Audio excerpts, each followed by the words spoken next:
Hello, j'espère que tu vas bien, j'espère que tu as passé une belle semaine. Moi, de mon côté, ça a été extraordinaire ma semaine la semaine passée parce que j'étais entourée de mon équipe. On était dans ce qu'on appelle le lac à l'épaule de Business Flyer pour connecter autour de la vision 2025.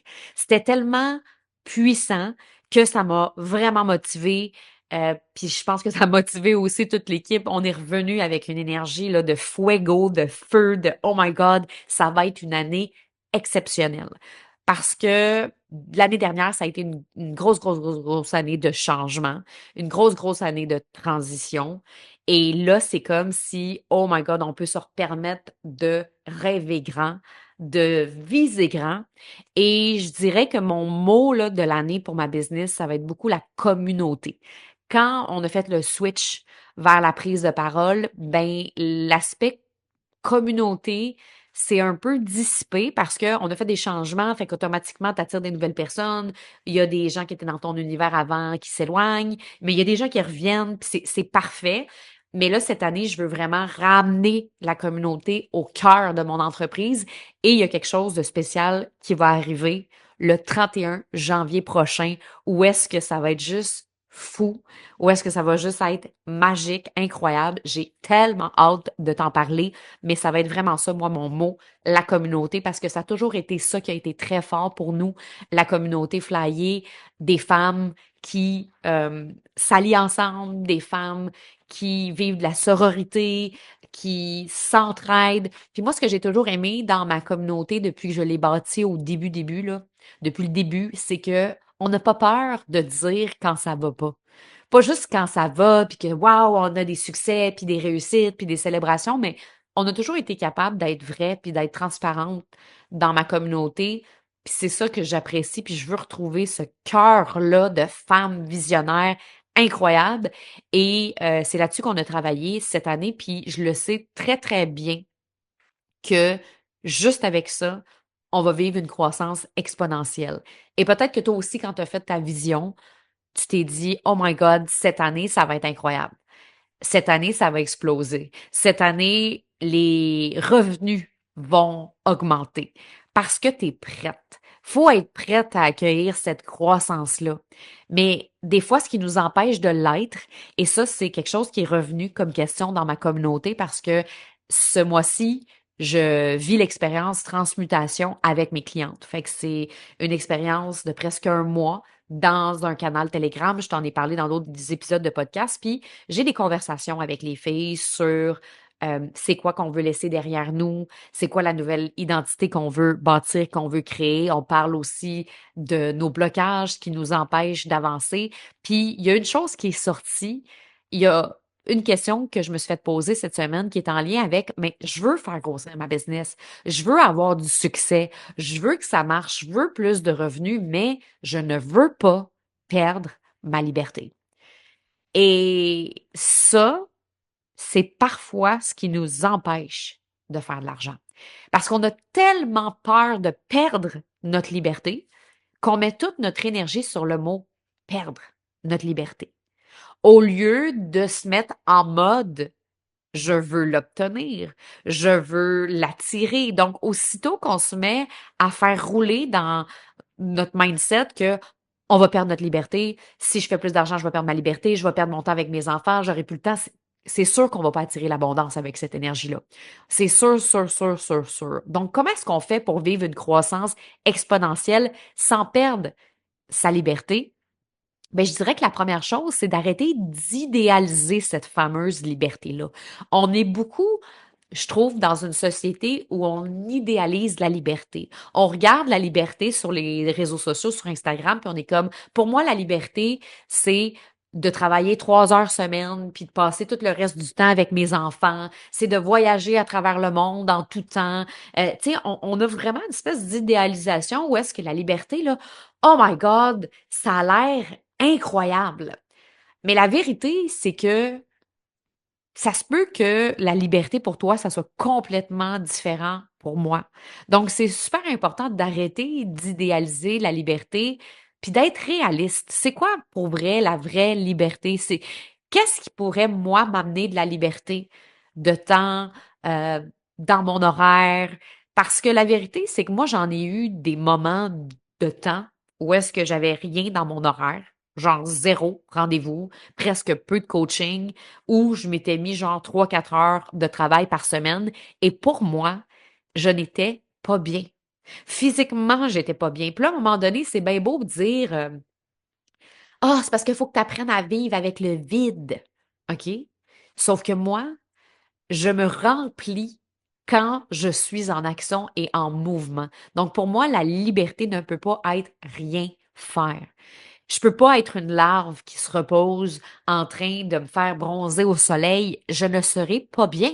Je vais pas enjoyer ma liberté.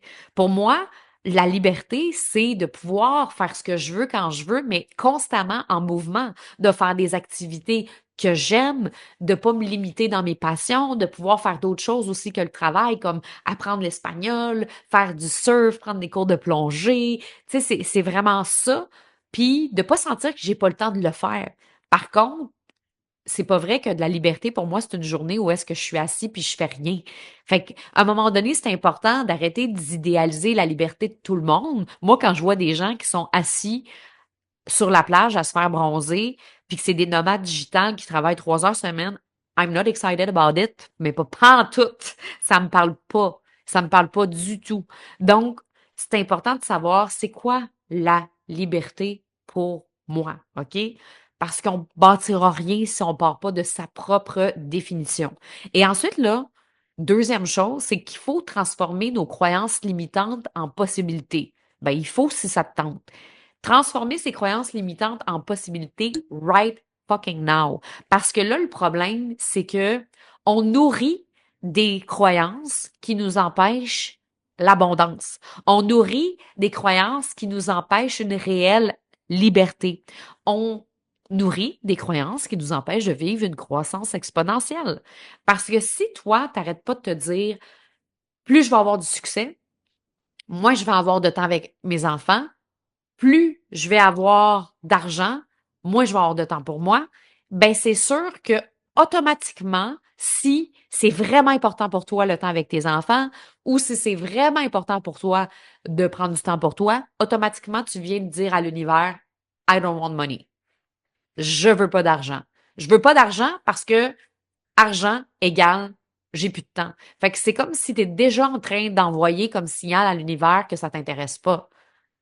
Donc, c'est super important pour attirer cette énergie-là, pour attirer de l'abondance, pour être capable d'activer la croissance énergétiquement, d'aller déceler c'est quoi les croyances qui t'empêchent de faire de l'argent, qui t'empêchent de vivre une croissance puis d'avoir de la liberté. Fait que tu vas te faire, mettons, un exercice là, bien simple, là, 3 colonnes, OK? Colonne numéro 1, toutes les croyances que tu as en lien avec le temps. Faut travailler fort, faut travailler dur. Si on veut obtenir des résultats, faut mettre beaucoup d'énergie, faut mettre beaucoup de temps. Fait que tout ce qui est en lien avec le temps. Ensuite, tu vas écrire toutes tes croyances en lien avec l'argent. Faire plus d'argent égale moins de temps. Faire plus d'argent égale travailler plus d'heures. Donc, tu vas tout écrire tes croyances par rapport à ça, puis tes croyances en lien avec la liberté aussi. Y a-tu des choses? C'est pas vrai que si on est organisé, on est libre. Il y a beaucoup de gens qui associent que si tu es trop organisé, tu perds ta liberté. Fait que là, c'est important que toi, tu sois capable de sortir les tiennes et que tu, à partir de maintenant, transformes tes croyances limitantes en possibilités. Donc, si tu te dis, moi là, aussitôt que je vais me mettre à avoir plus de clientes, ben, j'aurai plus de temps avec mon fils. Aussitôt que je vais avoir plus de clients dans mon horaire, je le sais que j'aurai plus de temps avec mon fils. Fait qu'au lieu de te répéter ça, transforme ça en possibilité. Comment avoir plus de clientes et avoir du temps avec son fils? On transforme le ou par le et. C'est pas t'as du succès ou t'as du temps avec tes enfants. C'est comment avoir du succès et du temps avec ses enfants. Comment avoir plus de clients et aussi avoir du temps pour soi. Donc, on transforme le ou par le et. Et pour nous aider, des fois, c'est d'aller voir des modèles qui ont réussi à faire ça. Parce que des fois, on a l'impression que c'est impossible, mais c'est possible. C'est possible de le faire. Mais je te dirais que une fois que tu as détecté c'est quoi tes croyances, le plus gros problème, là, et je pense que c'est ce qui nous empêche le plus de vivre une croissance exponentielle sans perdre notre liberté, là, c'est d'assumer pleinement ses priorités.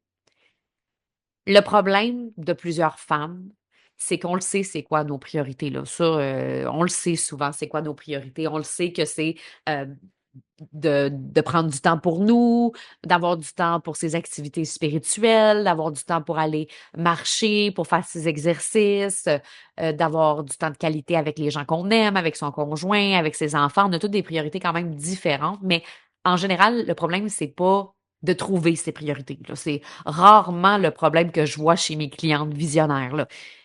Pas un problème, ça, trouver ses priorités. Le problème, c'est de les assumer pleinement. Et moi, ce que je peux te dire, c'est que j'ai 2 amis à moi qui font dans les millions, qui honorent et assument pleinement leurs priorités, puis c'est mes modèles, ces gars-là, là. C'est mes modèles parce que moi, j'ai pas toujours été capable de le faire et c'est nouveau d'être capable de dire: «OK, là, j'assume pleinement mes priorités» parce que il y a une différence entre les connaître et les assumer. Le problème, c'est que souvent, les femmes, on se sent coupable et on retombe vite dans nos vieux patterns par culpabilité ou en raison des émotions qu'on vit, qu'on ressent. Je te donne un exemple. Moi, ma priorité, par exemple, c'est de prendre du temps pour moi. Puis, tu sais, moi, j'ai besoin énormément de temps pour moi. Fait que quand je suis à l'étranger, au Costa Rica, au Mexique, je peux aller passer 2 heures à la plage parce que ce 2 heures-là, je le sais qu'il est nécessaire pour pouvoir être une bonne leader, pour pouvoir être efficace dans mon travail. Mais pendant longtemps, même si je savais que c'était important pour moi, je le savais, puis que je savais que c'était une priorité, ben des fois, je l'honorais pas parce que ben je pensais à mon équipe qui était super occupée puis là qui me posait des questions puis là j'étais comme il faut que je réponde à mon équipe là, faut que je sois là pour mon équipe, faut que je sois là pour eux. Donc c'est comme si j'assumais pas pleinement mes priorités parce que je me sentais coupable ou je me disais ouais mais eux autres sont pas à la plage ou quoi que ce soit, tu sais. Fait que c'est sûr que si moi je me sens comme ça, puis que ça vient me chercher dans mes émotions, puis que je me sens mal pour tout le monde, ben je les assumerai pas. Mais justement quand je te parle de mes 2 amis qui font beaucoup d'argent puis qui ont beaucoup de temps là, ben c'est parce qu'ils assument pleinement leurs priorités. Si mon ami, lui, décide qu'il prend du temps en famille, peu importe ce qui va arriver, que ce soit son équipe qui a besoin de lui, que ce soit ses clients, qu'il y ait un problème avec un client qu'il faut qu'il règle, ben honnêtement, il va faire, regarde, je vous fais confiance, mais moi, j'assume pleinement ma priorité de passer du temps avec mes enfants. Donc, moi, j'aurais eu tendance à faire, ouais, mais je veux pas mettre dans la marde les autres. Mais à quelque part, c'est mon choix à moi de pas assumer pleinement ma priorité. Fait que c'est ça, en fait, le gros, gros, gros problème. Parce que justement, je parlais avec une amie qui est dans cette phase-là. Elle dit, j'ai l'impression que ces temps-ci, je travaille tellement, je donne tellement de temps à tout le monde que plus ma business grossit, moins je sens que j'ai ma liberté. Mais j'ai dit en même temps, c'est toi qui décides si tu réponds à tout le monde. C'est toi qui décides si tu prends beaucoup de temps à répondre à une personne ou si tu prends plus de temps à faire ci ou faire cela. C'est parce que pour toi, ben c'est plus important ça. Elle me dit, ben non, c'est pas vrai. C'est plus important pour moi de faire ma méditation 1 heure. Mais j'ai dit, OK, mais fais-la ta méditation d'1 heure. Mais comme, ouais, mais c'est parce que là, les gens ont besoin de moi. OK. Fait que soit que tu assumes ta priorité de faire de la méditation, puis que tu l'assumes, même si ça te fait un peu souffrir parce que tu as peur de ce que les gens vont penser de toi, ou soit tu continues de mettre en application des priorités qui sont pas les tiennes. Fait qu'à un moment donné, il faut être capable de se regarder en pleine face puis de réaliser que le problème, c'est nous autres.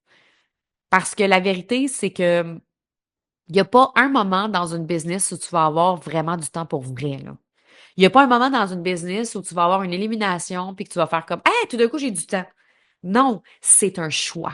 C'est un choix parce que je le dis souvent, je le répète souvent dans ma business, mais quand tu commences une business, tu as besoin de temps pour mettre en place tes bases.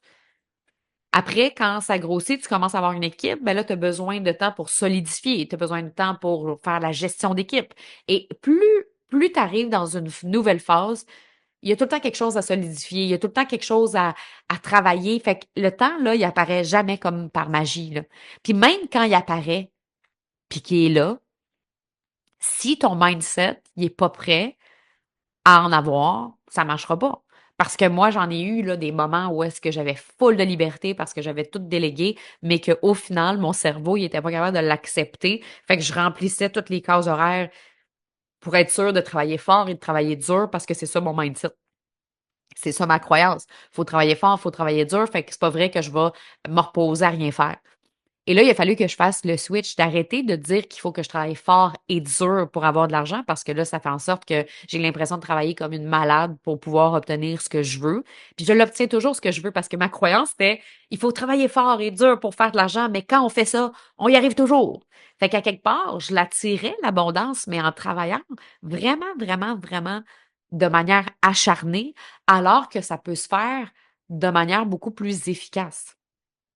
Donc, ça, c'est super, super important là, de comprendre que c'est souvent nos blocages, nos blessures, nos émotions, la façon qu'on a programmé notre cerveau qui fait qu'on a du temps ou qu'on n'en a pas, là.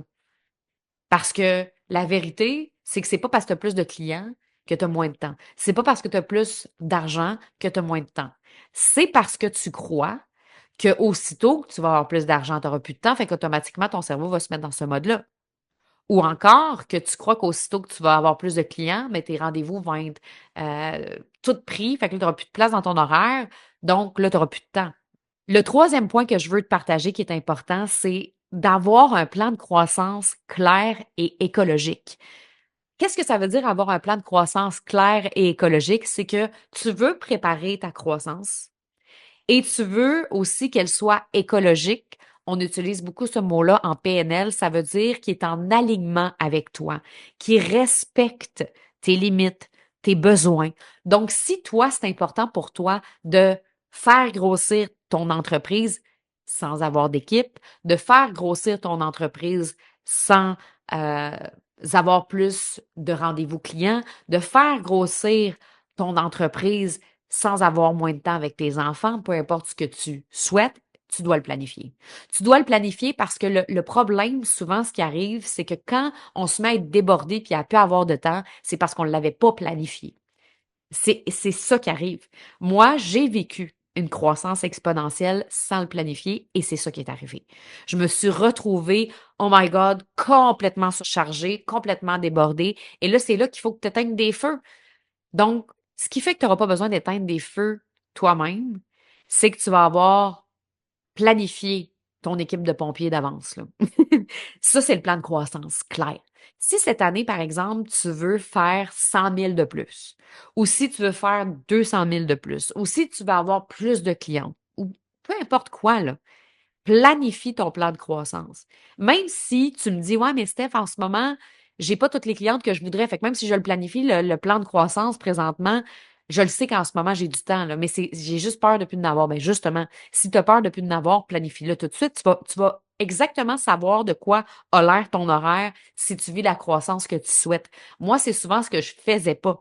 C'est souvent ce que je faisais pas parce que je me disais, ben, je le gérer rendu là, mais justement, quand t'es rendu là, c'est que t'es rendu à éteindre des feux. Alors que là, cette année, je l'ai planifié ma croissance. Voici ce qui se passe si demain matin, on a 10 clientes de plus par mois qui rentrent. Si on a 20 clientes de plus, si on a 50 clientes de plus, si on a 100 clientes de plus. Et là, on est prêt. On est prêt pour vivre cette croissance-là parce qu'on a un plan. Et le plan doit être clair, mais aussi écologique. Écologique, on utilise beaucoup ce mot-là en PNL. Écologique, ça veut dire qu'il est en alignement, qu'il respecte tes besoins, tes limites aussi. Fait que si toi, justement, ton rêve, c'est de, oui, vivre une croissance, augmenter tes revenus de 100 000, 200 000, mais que tu es convaincu que si tu augmentes tes revenus à 200 000, tu n'auras plus de temps avec tes enfants, ben dans ton plan de croissance, si tu veux qu'il soit écologique, en alignement, mais tu dois prendre ça en considération. Tu dois prendre en considération que, OK, si demain matin tu fais ça d'argent de plus, qu'est-ce qui se passe? Et Là, si tu vois que ton horaire se remplit puis que là, tu n'as plus de temps pour vrai, concrètement parlant, qu'est-ce que tu peux faire pour que ça fonctionne? Comment tu peux mettre les choses en place pour que ça marche? Plus tu le planifies, plus tu réfléchis de manière intelligente à l'avance, ben plus tu vas être prête et ça arrivera pas. Ça arrivera pas si tu t'y prépares.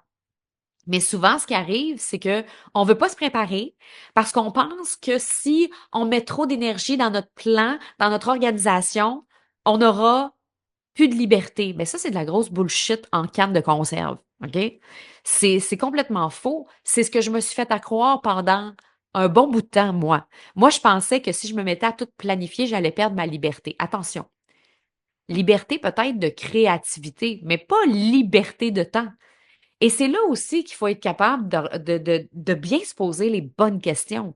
C'est que moi, je pensais que si tout était planifié, j'avais plus de liberté.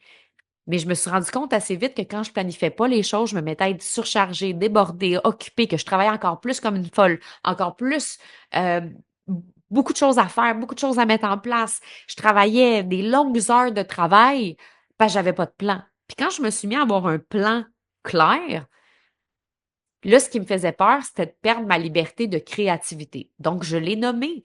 Puis avec ma directrice des opérations, c'est ce qu'on a regardé. Puis je me suis dit, écoute, moi, là, s'il y a une chose que je veux pas perdre, c'est ma liberté de créer. Parce que quand je perds cette liberté-là, ben, je suis plus dans ma zone de génie, tout ça. Donc, là, ce que je me suis mis à faire, c'est à trouver des solutions. Comment est-ce qu'on peut avoir un plan de croissance clair tout en conservant ma liberté de créativité?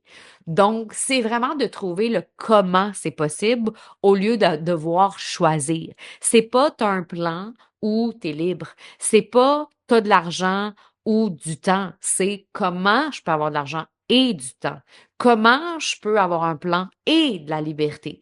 Et c'est là que ça se met à switcher. Puis à partir du moment où tu es comme, oh my God, j'ai de la liberté, j'ai du temps, j'ai ce que je souhaite. Mais là, tu vas activer cette énergie-là d'abondance parce que tu es prête, parce que corporellement, tu es prête, physiquement, énergétiquement, tu es prête, puis concrètement, ben, tu es prête aussi parce que tu as ton plan.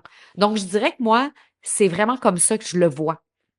C'est comme ça, moi, que je peux vivre une croissance exponentielle sans perdre ma liberté. Premièrement, d'arrêter d'idéaliser la liberté, puis de me poser les vraies bonnes questions. C'est quoi la liberté pour moi en 2025? Pour moi aujourd'hui, maintenant, au moment où je me pose la question.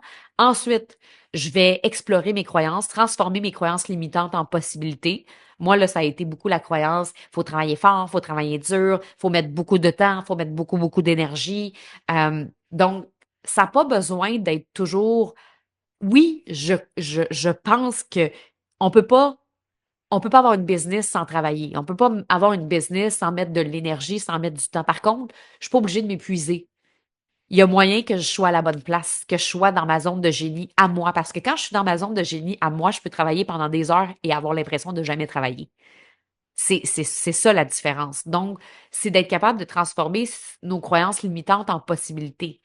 Parce que, hey, c'est fou, là, j'ai un flash qui vient de remonter, là, mais v'là 2 ans, au Cercle d'excellence de Martin Latulippe, j'avais dit, cette année, je choisis de ne pas augmenter mon chiffre d'affaires pour avoir plus de temps. Hey, pouvez-vous croire ça? J'ai dit ça parce que j'étais convaincue à ce moment-là que si j'augmentais mon chiffre d'affaires, j'allais avoir moins de temps. Et je nourrissais tellement cette croyance-là que mon chiffre d'affaires stagnait. Automatiquement, c'est sûr. Et là, quand j'ai commencé à voir les possibilités, parce que j'ai des amis à moi qui m'ont dit, OK, mais comment augmenter ton chiffre d'affaires et ton temps? Et là, j'ai commencé à bâtir un plan qui faisait du sens et là, ça a changé des choses. Donc, on transforme nos croyances limitantes en possibilités. On assume pleinement nos priorités. Cette année, j'ai décidé vraiment d'assumer mes priorités. Je prends beaucoup de temps pour moi et c'est la première fois que je me sens pas coupable de le faire. Pour vrai. Avant, là, c'est fou comment je me sentais coupable, mais aujourd'hui, je comprends que si je le fais, je suis meilleure avec tout le monde. Je suis meilleure avec mon équipe, je suis meilleure dans le marketing, je suis meilleure avec mes clientes et tout le monde va être beaucoup plus heureux et moi, je vais être plus heureuse. Donc, Aujourd'hui, je les assume. Si je fais une cérémonie de cacao pendant 2 heures le lundi matin parce que j'ai besoin de ça dans mon rôle de leader, c'est ça. Je l'assume et ça va. Et j'ai même un ami qui m'avait dit que justement, lui, quand il y a une nouvelle personne qui rentre dans son équipe, il lui dit, ça te dérange-tu si je prends autant de temps pour moi? Et ça m'avait fait rire. J'étais comme, ah ouais, tu dis vraiment ça à ton équipe qui rentre. Il dit oui, parce que je veux pas que les gens aient un malaise non plus avec ça, parce que moi, je suis très bien avec ça. Vraiment intéressant.